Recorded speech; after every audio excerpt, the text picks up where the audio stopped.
Hoy me apetece hablar de la luna y comenzaré recordando mi infancia. Hace ya más de medio siglo. Por aquel entonces los niños y las niñas cantábamos en las calles, supiésemos o no supiésemos cantar. A veces inventábamos las letras porque no las recordábamos. Así siempre, acompañando a los juegos y sobre todo jugando al corro de la patata o jugando a la comba, oíamos a las muchachas cantar. Las mujeres también cantaban en los ríos y los lavaderos. Me tocó vivir un tiempo y un lugar en que había bastante pobreza, pero mucha alegría. Hoy ya no se canta por las calles. Hoy la tele y la radio y los profesionales cantan por nosotros. Pero en aquellos tiempos pasados los niños y las niñas cantábamos para acompañar los juegos y también cantábamos a la lluvia, al sol, a la luna, como Dios manda. En los inviernos, con muy poca ropa y con los pantalones cortos, le decíamos al sol: Solecito, caliéntame un poquito, por hoy, por mañana, por toda la semana. Y en las noches de luna llena, en las noches de verano, jugando en las calles, también teníamos otra canción. Una lunera, cascabelera, 5 pollitos y una ternera. Mientras íbamos aprendiendo las letras en las cartillas de las muestras y con el famoso catón. Estudiábamos con nuestros padres en casa o en la casa de un maestrillo del barrio, o lo que se decía, ir a la escuela de los cagones. Y así íbamos aprendiendo a escribir y a contar. Tras el catón, en las escuelas, empezábamos con la enciclopedia de primer grado de Álvarez. Este era un libro de pastas duras, que si habías aprendido bien todo lo anterior, este libro resultaba muy facilito. Cuando sabías el primer grado, igual que pasaban los años, pasabas al segundo grado de la enciclopedia de este libro. También tenía las pastas duras, y ya era un poquito más gordo que el primero, con muchas más materias que aprender. Pasado el segundo grado, venía la enciclopedia de tercer grado, también de Álvarez, también otro libro con pastas duras.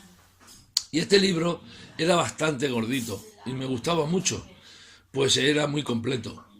Todas estas enciclopedias eran usadas como único libro escolar y como pasaban de los hermanos mayores o de los primos a los más pequeños, todos estos libros acababan muy desgastados, muy viejos y muy deteriorados.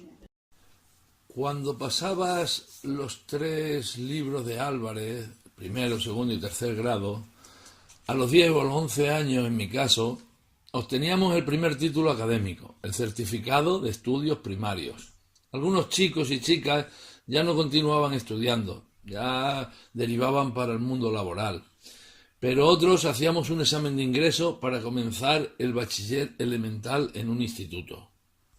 Cuando aprobabas el examen de ingreso de bachiller, comenzaba primero de bachiller, que era un curso de un año, con libros diferentes para cada una de las distintas materias.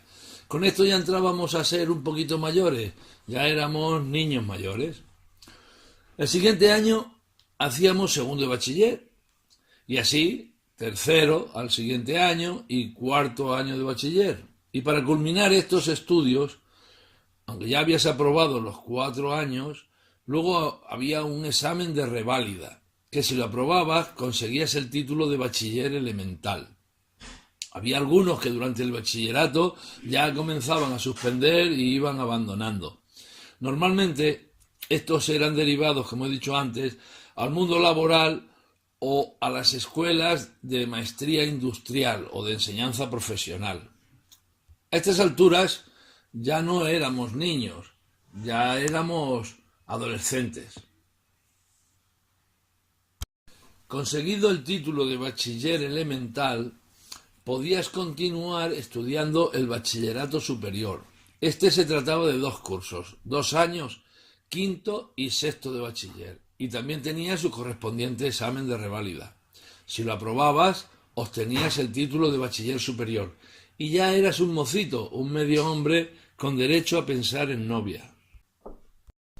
Durante los últimos años de bachiller pude estudiar 3 años de oficialía industrial en la rama de electricidad. Para mí fueron muy fáciles, pues casi todas las materias, menos las prácticas, las iba aprendiendo antes cuando estudiaba el bachiller. Antes era posible hacer 2 estudios al mismo tiempo, pues había cursos de bachiller nocturnos a los que yo asistía. De igual manera, pude comenzar a trabajar en una gran empresa y hacer el curso de orientación universitaria llamado COU.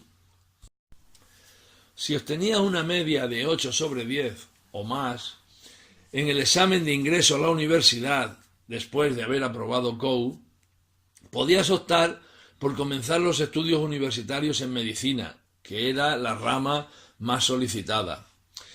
Al lograr un 8,5, opté por dejar el trabajo y marchar a Madrid para comenzar dichos estudios universitarios. Allí fui universitario 4 años, pero finalmente fui seleccionado para abandonar la universidad. Me gustaban mucho mis estudios, aprendía y aprobaba muy bien las asignaturas como biología, anatomía y otras así, pero en aquellos tiempos que yo llegué a Madrid se vivían las revueltas estudiantiles contra la dictadura y yo me lo tomé demasiado en serio. Participando en huelgas y asambleas me hice notar demasiado, por lo que no me aprobaban las llamadas asignaturas selectivas como la bioquímica, por más que me las estudiaba. Así que finalmente fui seleccionado por el famoso numerus clausus y tuve que abandonar la universidad. Pero nunca dejé de estudiar. Aún hoy en día lo sigo haciendo. Ahora solo lo hago por placer, pero a lo largo de mi vida, que ya es bastante larga, he comprado infinidad de libros, muchos de ellos guías de campo para astronomía, para desarrollar mi afición a la observación del cielo. Siempre he tenido y tengo binoculares para astronomía rápida, con sus filtros solares, igual que en el telescopio. Siempre he tenido y sigo teniendo telescopio. Como cualquier aficionado serio, he tenido varios modelos, más grandes, más chicos y de todos tipos de telescopios. Los he tenido dawsonianos, los he tenido refractores, reflectores, y ahora los que tengo pues son más sencillos, porque con los chemtrails no merece la pena invertir más dinero en mejores aparatos. Ahora que vamos despacio, ahora que vamos despacio, vamos a contar mentiras, tra la la, vamos a contar mentiras, tra la la, vamos a contar mentiras. Tras la exposición de estos recuerdos, libros y aparatos, hablaré de la Luna. Entre otras cosas, nos han enseñado que la Luna tiene un diámetro exacto de 3.476 kilómetros. Que la Luna se encuentra a 384.400 kilómetros de la Tierra. Que la Luna es causante de mareas en los océanos y mares. Esto debido a la atracción gravitatoria. Que la Luna tiene cráteres debido al impacto de meteoritos, asteroides y cometas. Que la Luna orbita la Tierra en un trayecto ligeramente elíptico, casi circular. Que la Luna tiene una cara oculta sin mares, sembrada de numerosísimos cráteres. Todos hemos aprendido que la Luna es un satélite de la Tierra que es polvoriento, seco, sin vida, sin luz propia, pues la luz de la Luna es solo un reflejo de la luz solar.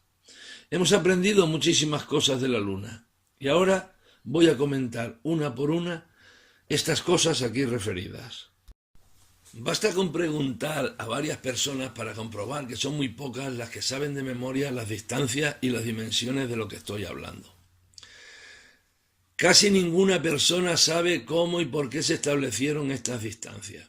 Aun así, si alguien decide cuestionar el modelo heliocéntrico o la Tierra esférica, si alguien pide que le demuestren que la Tierra no es estática, el tamaño de la Luna o a qué distancia se encuentra de la Tierra, rápidamente los impetuosos defensores de la educación recibida, sin pensarlo 2 veces, le dirán que no es moderno hacer esas preguntas, le dirán que si es que quiere volver a la Edad Media, le dirán como poco que es un ignorante.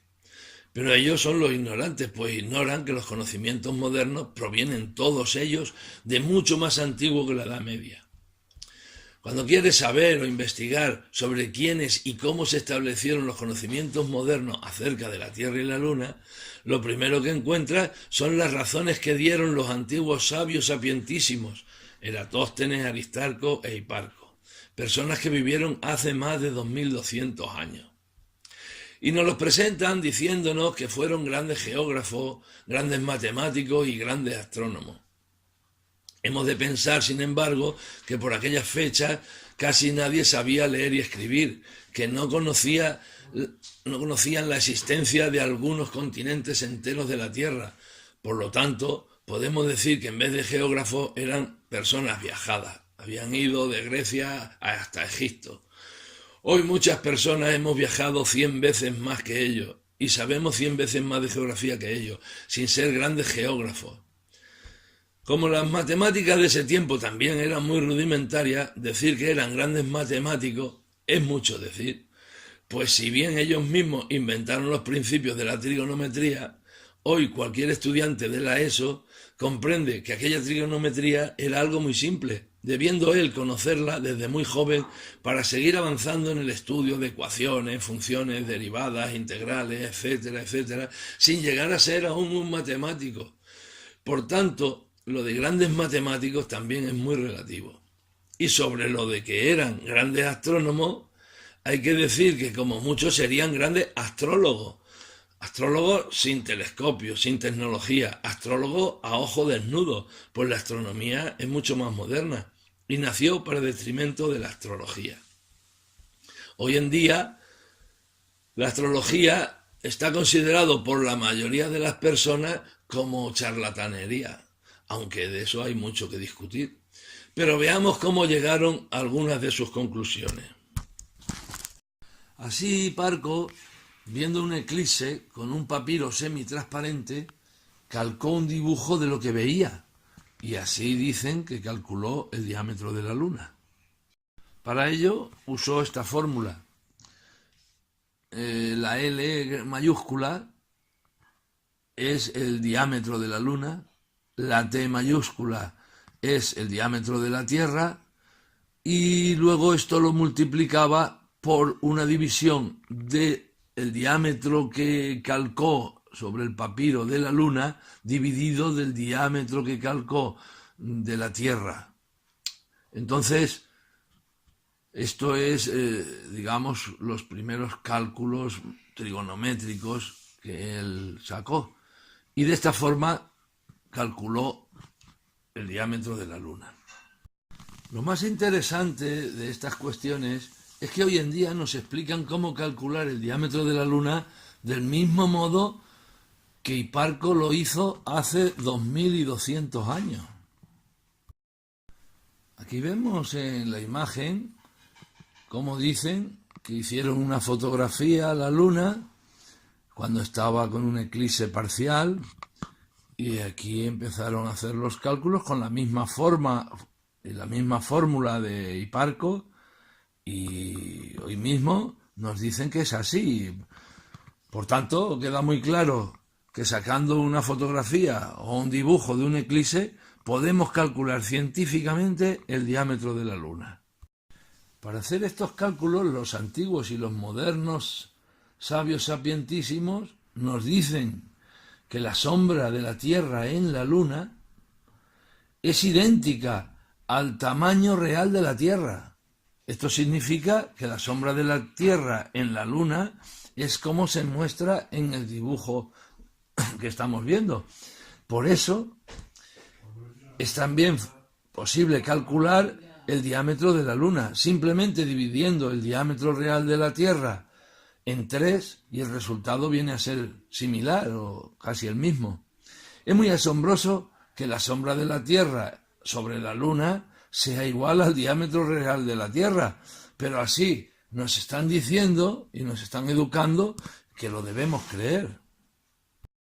No obstante, en los libros también pone que la sombra de la Tierra es así conforme se ve en este libro, en forma de cono, pero no es así como se consideran para hacer los cálculos. sino como en la fotografía anterior. Ahora, buscando por internet, me encuentro con esta página en la cual te dicen que se puede calcular el diámetro de la Luna ya sin eclipse siquiera. Es muy fácil, aquí lo pone, planeta Tierra, experiencia simple. Con esta experiencia aprenderás física, aprenderás de física, dice aquí. Medir el diámetro de la Luna. Y vuelven con lo mismo de antes. Hace 2150 años el sabio griego Hiparco midió cómo hizo ese cálculo, pero ellos no te van a contar cómo lo hizo Hiparco, sino de la siguiente manera. Ellos te dicen que consigas una pelotica, 7 metras o canicas, un libro, una regla transparente, una silla y una cinta adhesiva. Con estos cacharros, ellos dicen que te pongas debajo de una lámpara que haya en el techo, que pegues la pelotita con cinta adhesiva, que pongas las canicas, que midas con la regla, pero curiosamente no te dicen ni a qué distancia tiene que estar la luz, ni a qué distancia tiene que estar la pelotica, ni a qué distancia las canicas, ni el tamaño de las canicas, ni el tamaño de la pelotica. O sea, esto es una cosa demencial.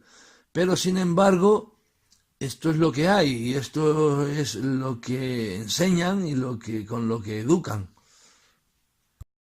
Por todo lo expuesto, no puedo creerme el cuento del diámetro exacto de la Luna. Y es que esto de los eclipses da mucho de sí, pues también dan para calcular la distancia a la que está la Luna de la Tierra, siempre considerando que los rayos del Sol son paralelos y que el cono de sombra es un cilindro. O sea, un conocilindro, como dicen en esta misma imagen. Así hizo los sabios antiguamente, así hicieron estos cálculos. Y así dicen que tenemos que seguir haciéndolo, considerando que existen conos cilindros. Y aquí en esta otra imagen nos lo explican perfectamente. Dice, una vez terminada la calcada, encontró el radio de la Luna y de la Tierra en su dibujo, y la relación entre los dos radios es igual tanto en el papel como en la realidad. Por tanto, pues con estos cálculos hizo unas cuerdas, unas mediatrices, llegó a los centros, patatín, patatán, y le salió 2,8, que volviendo a aplicar la fórmula anterior, que tampoco era muy buena, pero en este caso le sirvió y consiguió 40 diámetros de la Luna. Era la distancia que había desde la Tierra a la Luna. Por supuesto, esto eran solo 160.000 kilómetros aproximadamente, con lo que no acertó mucho, pero ya alejó muchísimo la Luna de la Tierra, pues en aquella fecha solamente estaba considerado que estaba a 32 kilómetros. Luego después Hiparco lo solucionó. Hiparco, que sabía más matemáticas todavía que este y que trabajaba mejor la trigonometría, pues lo consiguió y lo clavó. Calculó que eran 384.000 kilómetros, con los mismos sistemas de calcar en un papiro las sombras. Así que fácil y sencillamente ya tenemos la distancia calculada, con las mismas fórmulas, con los mismos dibujos, todo muy científicamente demostrado. Pero resulta que, como yo demostré también en mi fotomontaje a qué distancia se encuentra la estrella Polaris, en mi canal Philae 2, las matemáticas son engañosas con los sistemas siderales, y más aún si partimos de supuestas sombras imposibles cilindrocónicas o cónico-cilíndricas.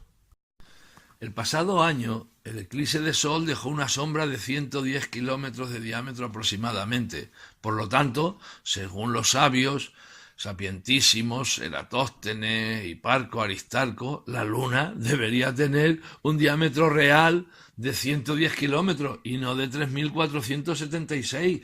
Si los rayos del Sol son paralelos y la sombra de la Luna sobre la Tierra es igual al tamaño real de la Tierra, como ellos consideraban en el caso anterior, pues Aquí no salen las cuentas, aquí las cuentas ahora dan 110 kilómetros de diámetro de la Luna. Y es que esto de los eclipses da mucho de sí, pues si la sombra real de la Luna sobre la Tierra es de 110, a pesar de estar yo situado en la zona de penumbra y no pude apreciar penumbra ninguna, la sombra de la Tierra en la Luna no guarda relación ninguna con lo que hemos dicho anteriormente y lo que vimos en el eclipse real, que eso sí lo pudimos observar. Dadas las incongruencias que se observan en los eclipses, que eso daría para otro trabajo ya realizado por otro mucho mejor que yo lo pueda hacer, cabe pensar que los eclipses tampoco son lo que nos han enseñado. Aunque creo que nada referente al firmamento es medible, tangible y explicable, parece más lógico que el tema de los eclipses sea algo así como este dibujo muestra.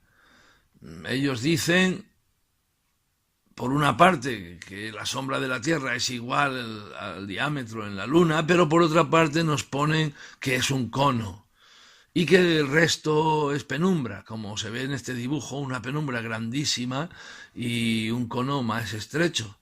Pero en realidad pienso yo que el cono es posible, es casi posible que sea así, pero la penumbra no tiene por qué ser tan grande, sería más bien justo como el diámetro del objeto que obstaculiza, en caso de que la hubiese, pues todo eso no es nada comprobable.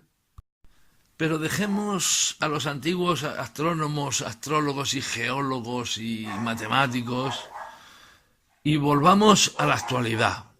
Además de esas tonterías de la regla, la silla y 4 canicas y cosas absurdas que también son actuales, vamos a lo que, digamos, ciencia profunda, ciencia de mogollón, la ciencia importante, ciencia NASA.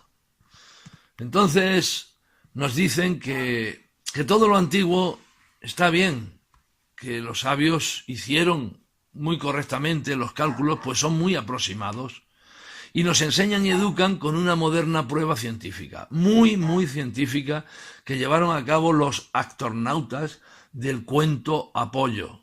Apollo es como se escribe en inglés.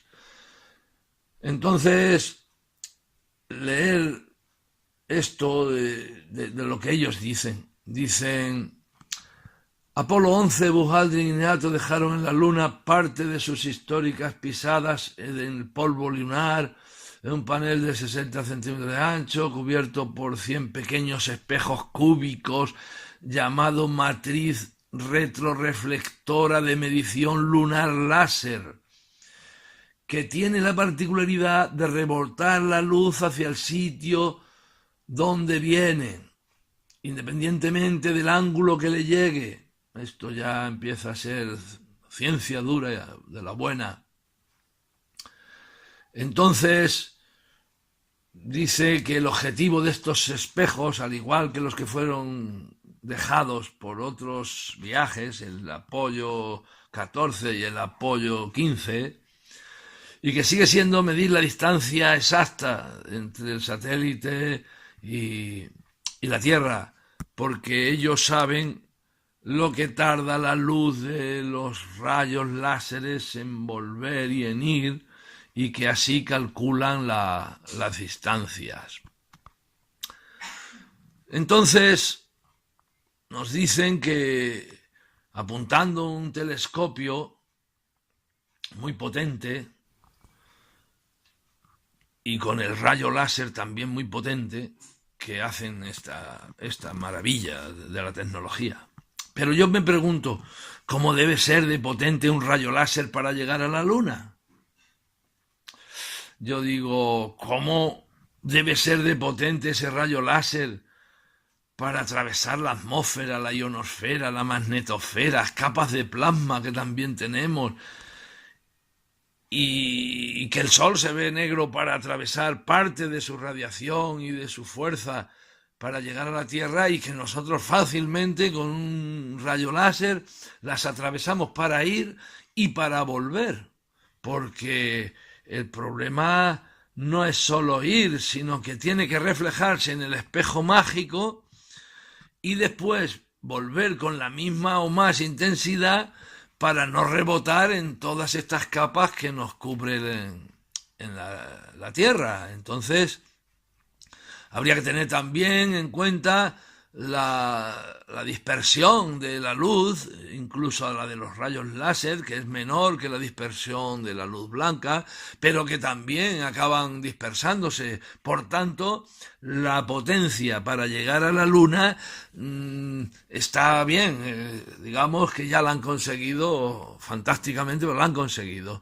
Pero ahora los rayos que diesen en el espejo serían una milésima o una centésima de milésima de aquel rayo original, porque al dispersarse no podría llegar concentrado al espejo mágico. Por tanto, al devolverlo tendría que tener la misma potencia multiplicada por 1000, porque si no, no entraría en la Tierra. No sé si me explico, pero vamos, es una cosa tan difícil y tan complicada que a mí toda esta historia de los espejos mágicos y los rayos láseres superpotentes rechina mucho en la cabeza, me pone mal, no me lo creo, vamos, no me lo creo.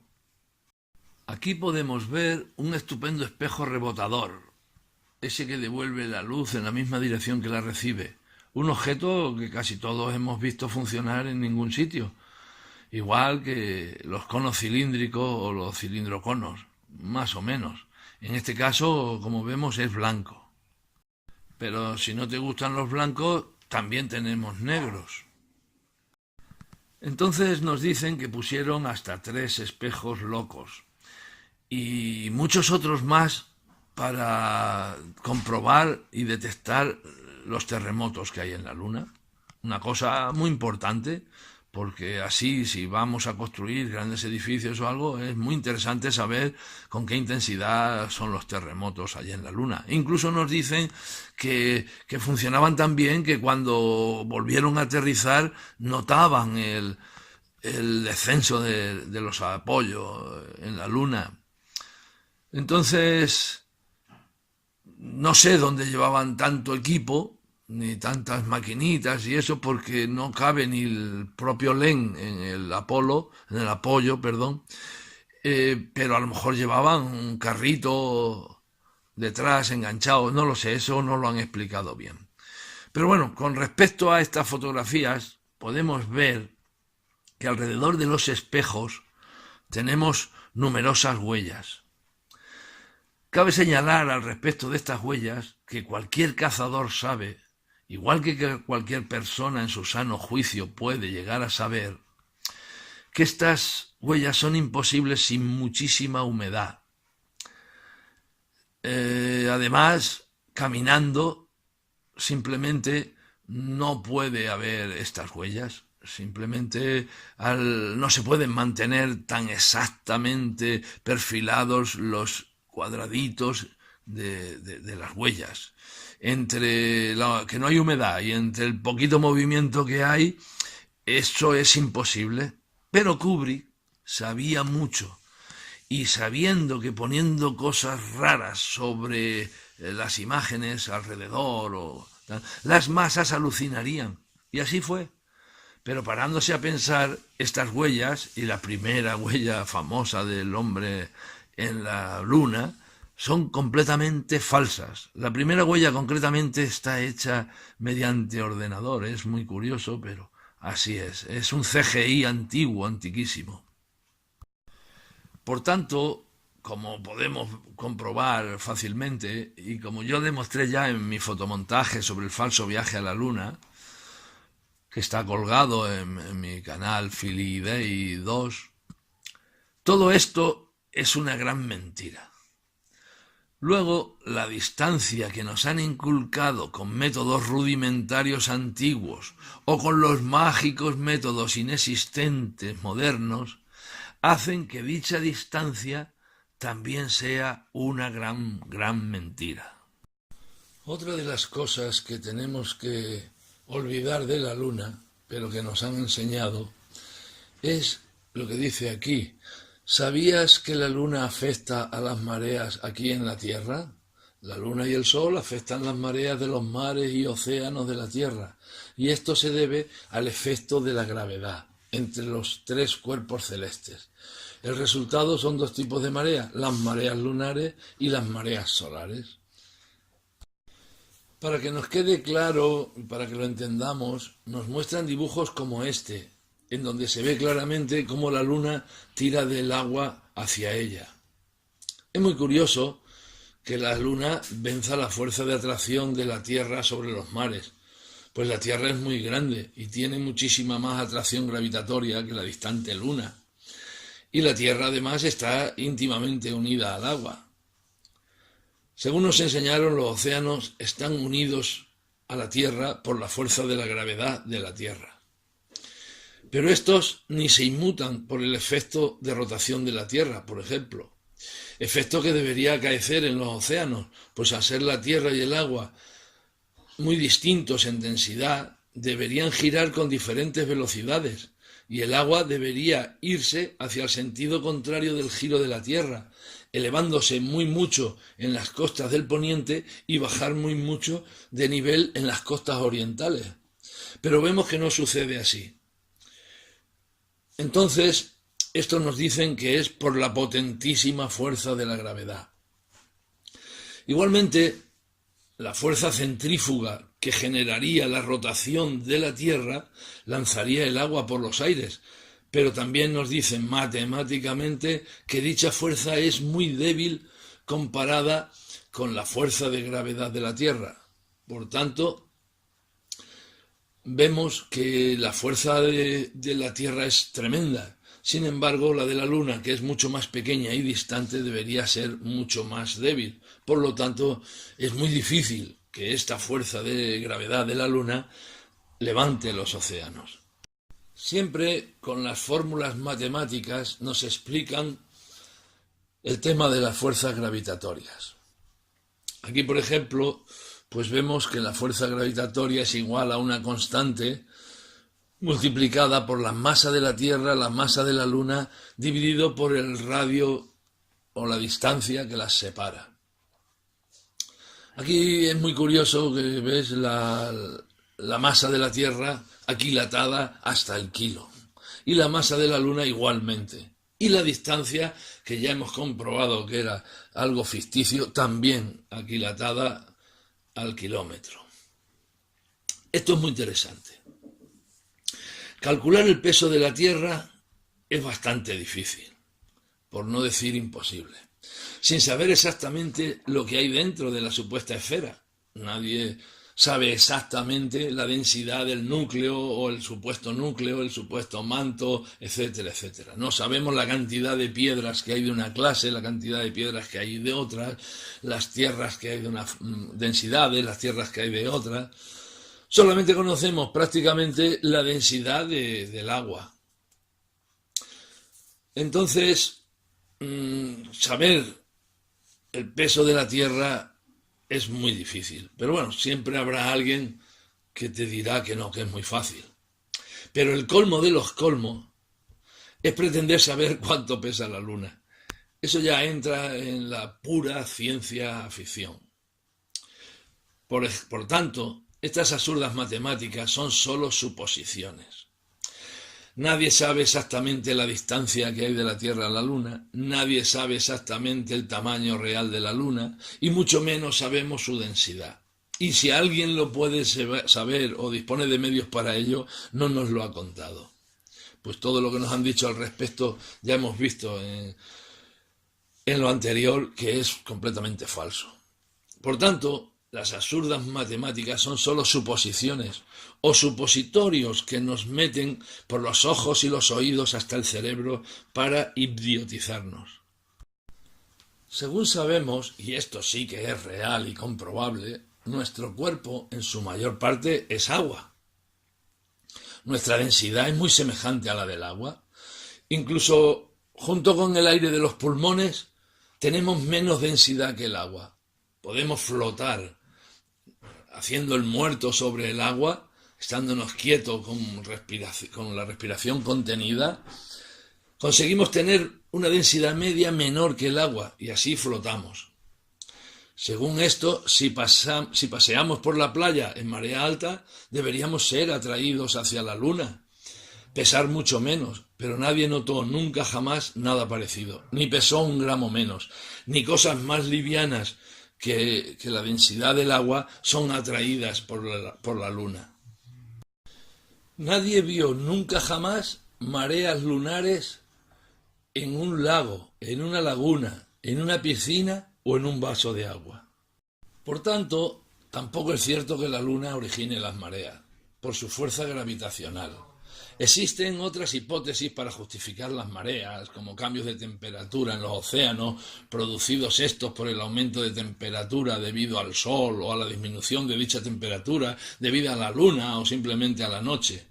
También por la evaporación de las aguas, por electromagnetismo y por muchas más razones, pero todas son hipótesis. Nada hay completamente demostrado al respecto. Pero lo menos creíble, curiosamente, es aquello con lo que nos enseñaron, con lo que nos educaron. O sea, aquello en lo que las inmensas mayorías creen. Otro punto que nos educaron y que nos dijeron y nos siguen diciendo es que en la Luna hay cráteres y que están causados por el impacto de meteoritos, asteroides y cometas. Es cierto que en la Luna se pueden observar depresiones circulares en su superficie con elevaciones alrededor de dichas depresiones, y casi el total de ellas son circulares, la mayoría incluso círculos perfectos. Es obvio que si estos cráteres hubiesen sido producidos por esos supuestos choques de cuerpos celestes contra la Luna, el impacto debería haber sido completamente vertical o casi vertical, pues todos ellos son circulares. Incluso en muchos de estos cráteres se puede observar en su centro un montículo, tal vez del supuesto resto del cuerpo que impactó, o tal vez sea algo desconocido. Pero llevo observando lluvias de estrellas toda mi vida, y aún no he visto un meteorito o un bólido, de los que he visto, como digo, miles, caer verticalmente. Todos ellos caen casi paralelos a la Tierra. Casi ninguno ha caído delante de mí verticalmente hacia la Tierra. Sin embargo, en la Luna, al parecer, todos han caído verticalmente, o muy aproximadamente a la verticalidad. Solo muy poquitos no son circulares, pero estos son solo la excepción que confirma la regla. Y aquí podemos ver cómo educan los maestros de la mentira a los inocentes niños, por lo que en la edad adulta es muy difícil borrar esas afirmaciones grabadas en nuestros cerebros a modo de programas y archivos en nuestro disco duro. Pues quienes respetamos y creemos autoridades en esa materia así nos lo explican. Porque quienes dirigen estos experimentos dicen ser científicos. Y podemos ver cómo dice aquí, dirigido este experimento a niños de 1 a 3 años, de 3 a 6 años y de 6 a 12 años, para así inculcar en su más tierna infancia unos supuestos desconocidos, pero para ellos completamente exactos. Es muy fácil comprobar que este experimento es completamente ridículo, pues para empezar hay que colocar las bolas completamente redondas y con cuidado para que no se muevan hacia los lados para que salga el cráter tal y como los de la Luna. Sin embargo, no las tiran en forma paralela a la harina, ni todas las piedras o todos los meteoritos o todos los bólidos son completamente redondos. Este es otro experimento, otra vez con canicas, que harán las veces de roca, pero nada más falso para dar por sentado que las rocas espaciales son como canicas. Otro supuesto, otro supositorio que nos quieren meter y nos meten de pequeños para nuestro adoctrinamiento. Pero para hacer este experimento hay que hacerlo bien despacio y con buen pulso. Y para hacer que la canica deje la marca completamente redonda, con mucho cuidado, ponerlas y retirarlas. El adoctrinamiento es perfecto. Mezclan verdades y mentiras y así violan las mentes infantiles. Aquí vemos, como dicen, es recomendable enseñar al niño alguna fotografía de la luna para que aprecie los cráteres y explicarle que se han formado igual que nosotros hemos hecho en la harina. Completamente falso. Pero en vez de canicas han sido rocas grandes y meteoritos las que los han hecho. En fin. Otra rareza de estos cráteres es la planicie y la relativa poca profundidad de su interior, en comparación con el tamaño de alguno de ellos. Pero lo más extraño de estos cráteres no es lo anteriormente explicado, pues resulta que la cara que podemos observar de la Luna se ven cráteres que, de haber sido hechos por asteroides, cometas y meteoritos, estos pedruscos, algunos de ellos enormes, deberían haber evitado o atravesado la Tierra para llegar a impactar sobre la Luna. Igualmente, si cualquier piedra pasa por entre la Tierra y la Luna, no puede ser que viaje verticalmente hacia la Luna. Y si lo hace de forma horizontal, también incluso sería atraída hacia la Tierra antes que hacia la Luna. Porque aunque nos cuentan que la Luna ha protegido de los impactos de meteoritos y que nos protege de los impactos de meteoritos y pedruscos a la Tierra, si tenemos en cuenta que la Tierra es enorme y relativamente cercana a la Luna, debería ser al contrario.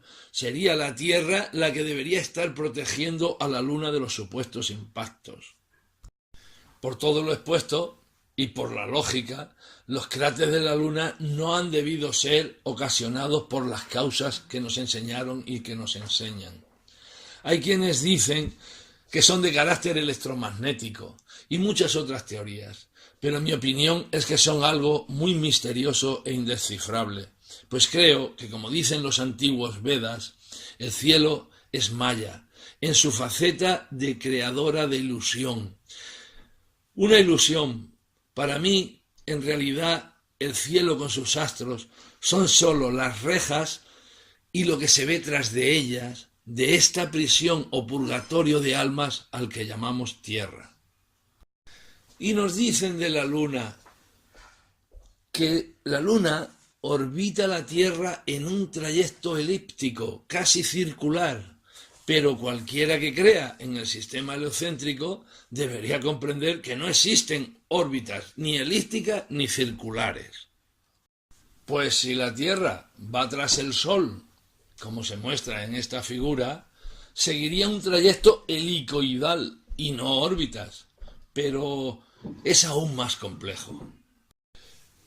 Pues si el Sol también se mueve, la Tierra tampoco orbita al Sol elípticamente. También lo haría en una trayectoria helicoidal. Pero aún hay más. En la existencia del sistema heliocéntrico, según nos relatan, el Sol orbita la galaxia, nos dicen, aunque nadie vio la luz inmensa del centro de nuestra galaxia, como sí la podemos ver en las llamadas galaxias exteriores. Quienes ven una llamada galaxia exterior a través de un telescopio y reflexionan al respecto, no pueden creer que nosotros vivamos en una galaxia. El hecho de que no podamos ver su inmensa luz central es inaudito, aunque los mentirosos educadores o simplemente ignorantes y crédulos educadores y sus palmeros nos lo cuenten. No se puede ver, nos dicen, por no sé qué polvo interestelar inventado e invisible, totalmente opaco, que nos impide ver nuestra propia galaxia, nuestro propio centro de la galaxia, diciéndonos que solo vemos parte de ella, la Vía Láctea, y que eso es ya la galaxia. Por tanto, si lo que observo con mi telescopio son galaxias, puedo afirmar que no vivimos en una de ellas. Pero volvamos a la trayectoria de la Luna, la Tierra y el Sol y hasta la misma supuesta galaxia. Si el Sol sigue el camino que se ve en la figura, la Tierra sigue al Sol y la Luna sigue a la Tierra y la galaxia corre también que se las pela, expandiéndose a no se sabe dónde ni cómo, pues todo va a toda leche por el cielo. En este modelo heliocéntrico, aunque sin embargo siempre vemos las mismas formaciones estelares y la quietud de la Tierra,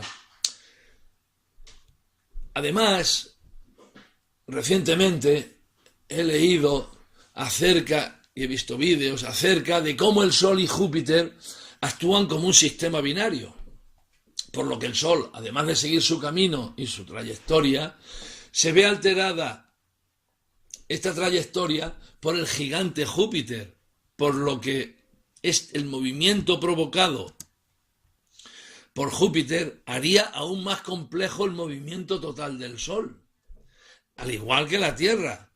Si la Tierra y la Luna son casi un sistema binario, planetario binario, pues también influirían en sus órbitas y en sus movimientos y no podrían desplazarse elípticamente sin tener en cuenta que hay otro objeto también orbitándolos a ellos. Pues normalmente nos dicen que las órbitas no van con respecto al centro del Sol o al centro de la Tierra, sino a lo que llaman el centro gravitacional, el centro de masas. Por lo tanto, los movimientos serían una cosa imposible ni siquiera de imaginar.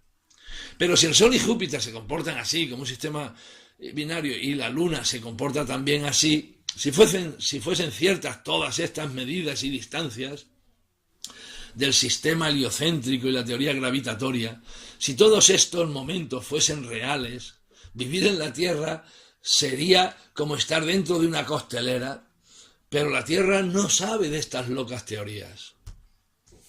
Por tanto, en la realidad, la Luna, en el sistema heliocéntrico, seguiría un camino parecido o aún más complejo que este que pongo aquí en el dibujo.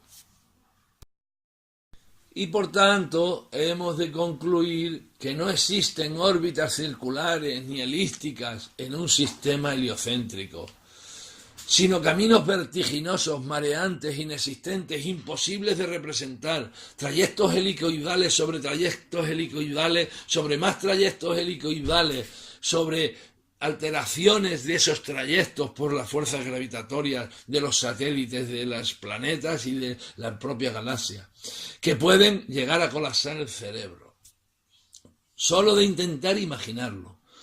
Pero el heliocentrismo y sus secuaces saben muy bien ocultar estos caminos monstruosos, imposibles de representar, convirtiéndolos por arte de magia en simples y comprensibles y sencillas órbitas elípticas, casi circulares, mucho más fáciles de digerir e inculcar.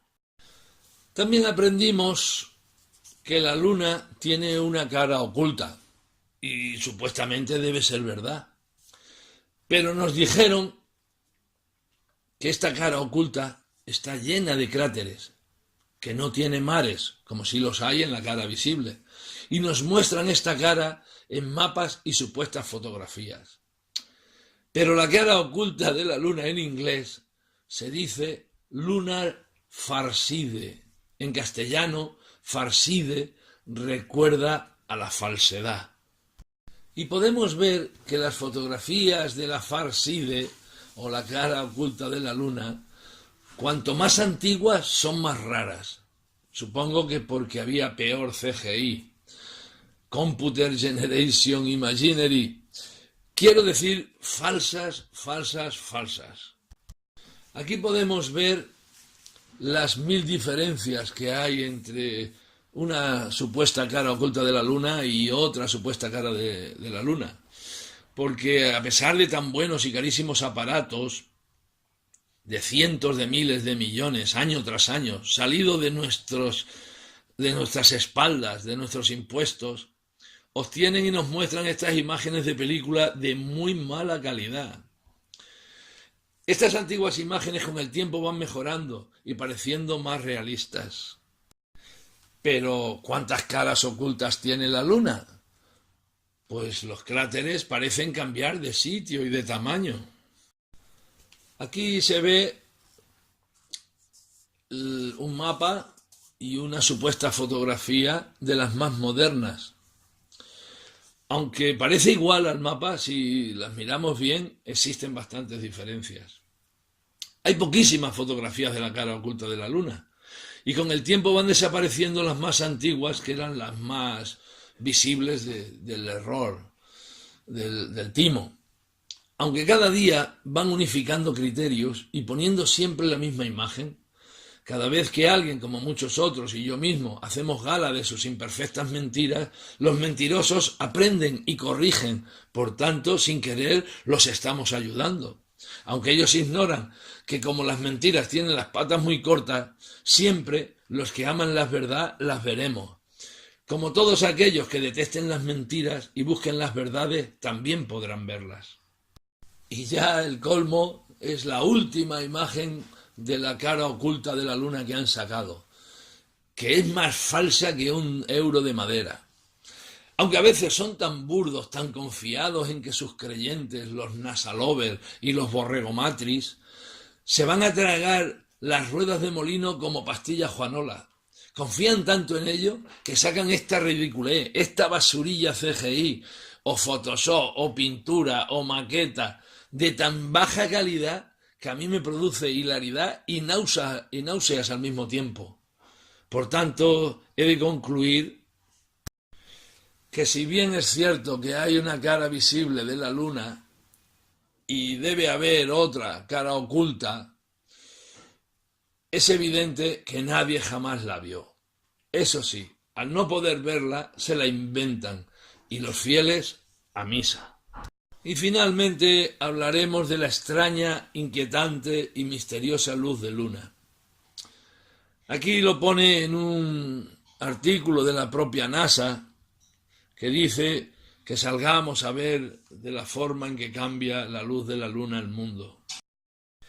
Aquí el artículo continúa diciendo que la luz de la luna roba el color de aquello que ilumina, por ejemplo el rosa o el rojo.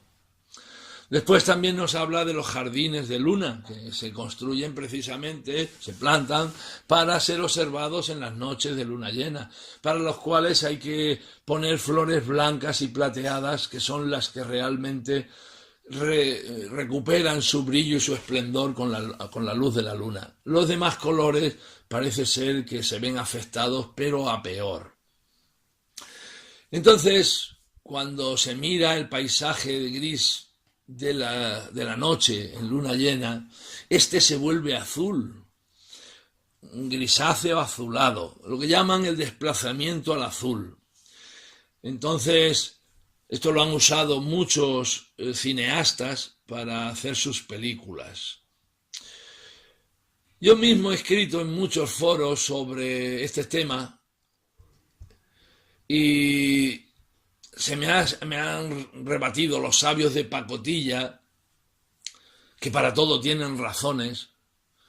Me han rebatido hasta esto mismo que la Iglesia con sede en la NASA afirma, porque yo ya tengo comprobado que digas lo que digas, siempre habrá fanáticos que sin saber de qué hablas ni por qué lo dices, ellos intentarán rebatirlo, y cuanto menos sepan o cuanto más crean saber, más enardecidos y más absurdos serán sus comentarios. Aquí vemos cómo la luz blanca nos muestra un color rojo muy parecido al color que conocemos como rojo a la luz del sol, aunque siempre la luz del sol realza todos los colores, los intensifica. La luz amarilla los realza también el color rojo y también lo muestra muy parecido a la luz del sol. Pero la luz azul, como la luz de la luna, cambia el color rojo en azul oscuro o gris oscuro. Todo esto es fácilmente comprobable por cualquiera en una noche de luna llena. Pero esto ya es para mear y no echar gota. Acaban el artículo diciendo que esto es muy extraño, que recuerdes que la luz de la luna es solo la luz del sol reflejada en la polvorienta superficie lunar y que la diferencia de la intensidad de la luz de la luna con respecto al sol es 400.000 veces más débil. En primer lugar, nos hablan de que la luz se comporta como luz azul, la luz de la luna, y que roba el color rojo. Bien, todo eso es verdad.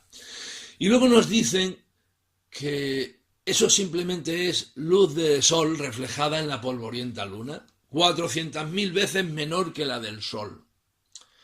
Carezco de fotómetro, pero no lo voy a comprar, porque cualquiera que haya salido por la noche en luna llena al campo puede comprobar que se ve con claridad a su alrededor y de lejos.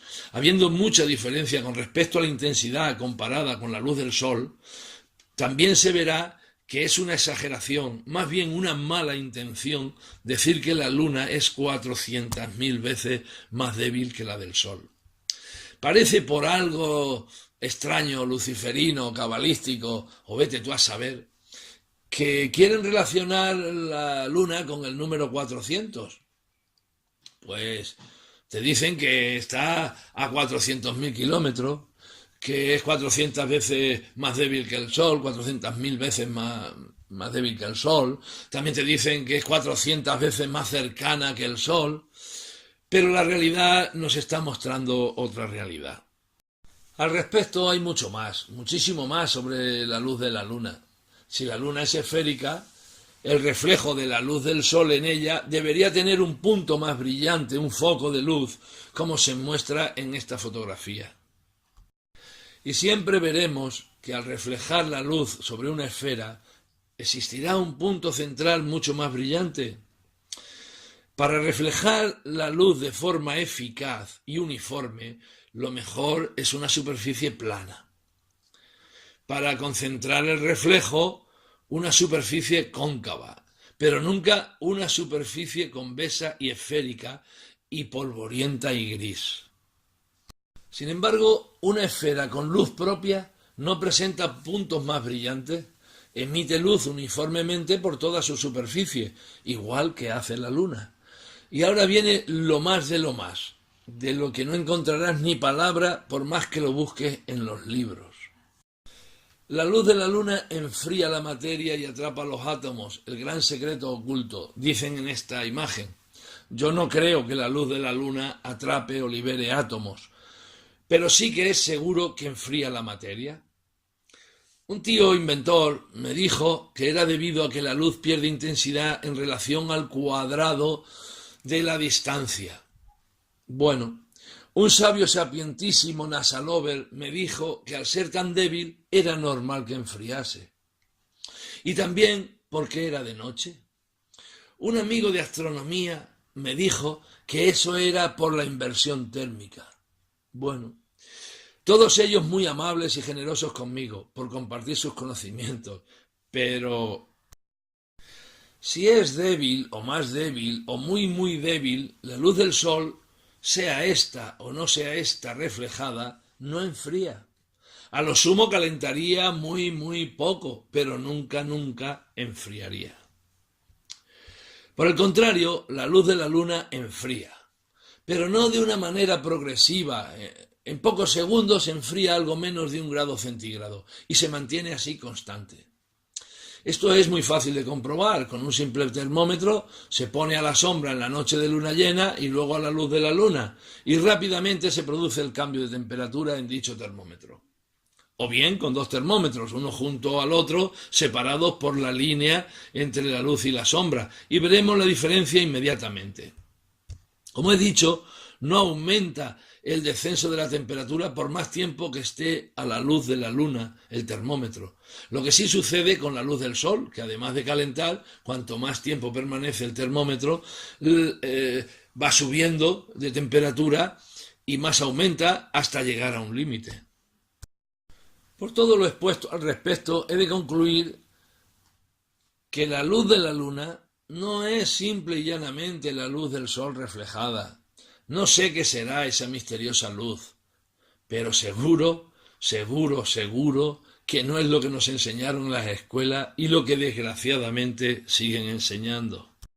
Y para terminar, viendo esta preciosa fotografía, también CGI, contaré cómo empezó mi amoroso interés por la luna y mi desencanto como NASA lover. Aunque mi queridísima abuela me dijo hace ya casi medio siglo que nadie había ido a la luna y que nadie iría a la luna, En esos días pensé y le dije estúpidamente que ella no podía creer lo que todos vimos por la televisión debido a su ignorancia, cuando ahora sé que el ignorante y el engañado era yo, y es que yo estaba siendo bien educado académicamente hablando.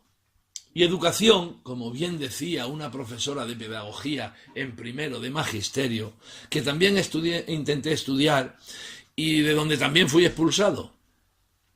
Educación es una palabra que tiene un origen etimológico en las antiguas palabras ex y ducere, exducere, palabras que significan ex fuera y ducere conducir.